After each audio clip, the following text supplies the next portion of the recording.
I think in my practice, I sort of try to embrace the changing nature of things, like not trying to hold on to a specific state that an object is in.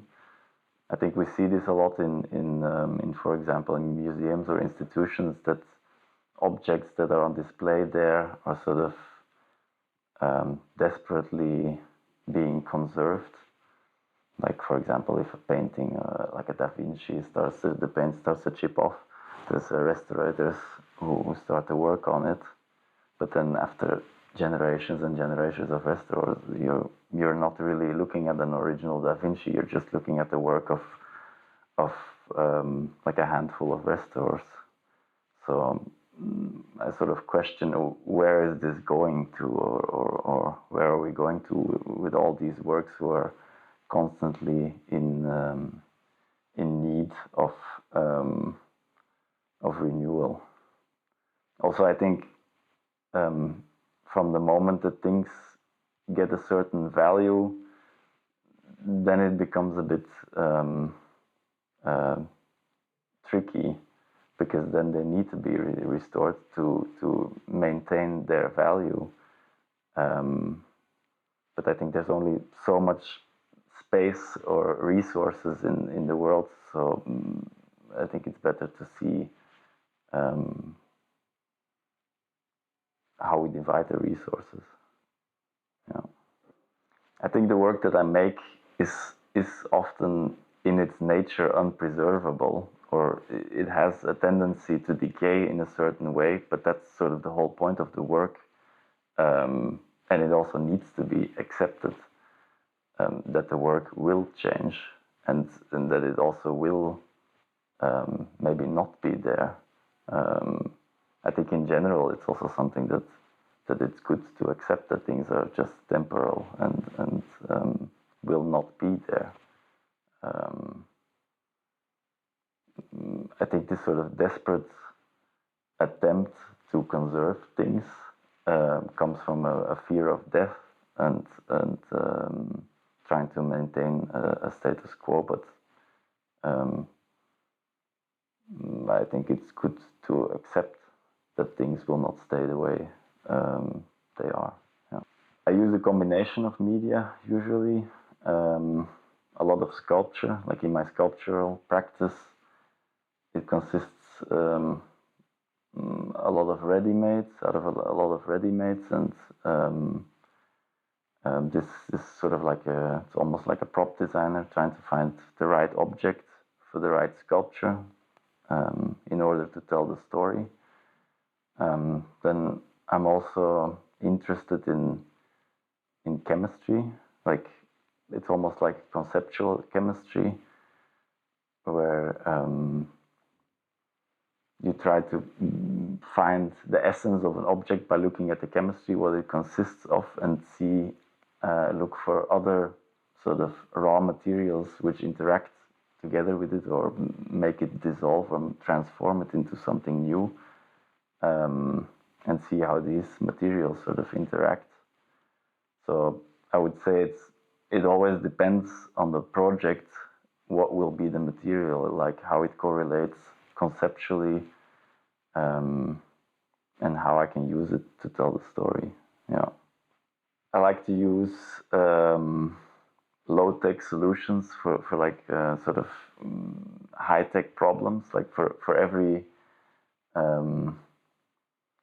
problem, there's either like a very high-tech way of solving it, or you can find a very low-tech way. And in what I mean by low-tech is either looking at how people used to solve it, like the very early beginning of a certain technique, maybe. Like for instance, in eco-processing. So eco-processing is like the practice of processing analog film in a dark room, so you can see the results.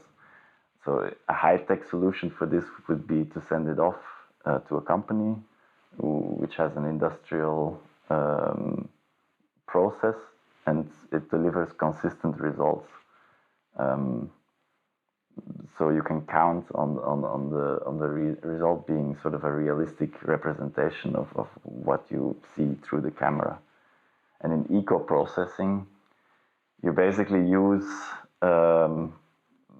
plant-based chemicals, which are sort of the equivalent of these standardized chemicals. But because you're using plants, you get inconsistent results. And I'm more interested in seeing the differences in these results than knowing what the outcome will be. So it's not so much about finding an eco-friendly solution.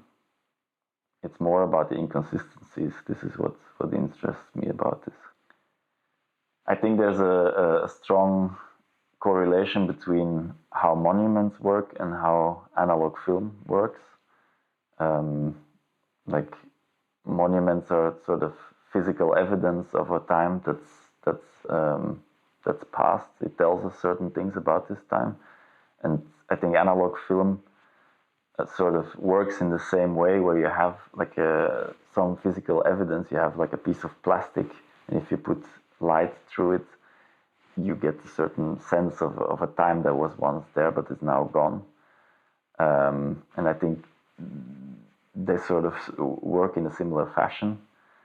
And I think it would be interesting to see if you can use one to potentially dissolve the other, like how film, by telling a story about the monument, can maybe alter its meaning in the present day.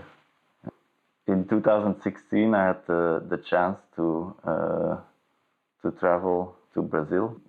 I was very impressed about the size of the cities, like for example Rio de Janeiro, which was quite mind-blowing, because we don't have sort of these massive cities in Europe. But I was never in São Paulo, so and I think this is one like a next step kind of city, and I'm interested to see how a city like this functions. Like for example, São Paulo has had this sort of ridiculous exponential growth in a matter of decades. It grew from a normal city, like a normal size city, into this huge metropole now, and I'm excited to see how an environment, like sort of nature, develops in a city like this, or how it deals with this exponential growth. Yeah, so that was the reason why I applied. Yeah.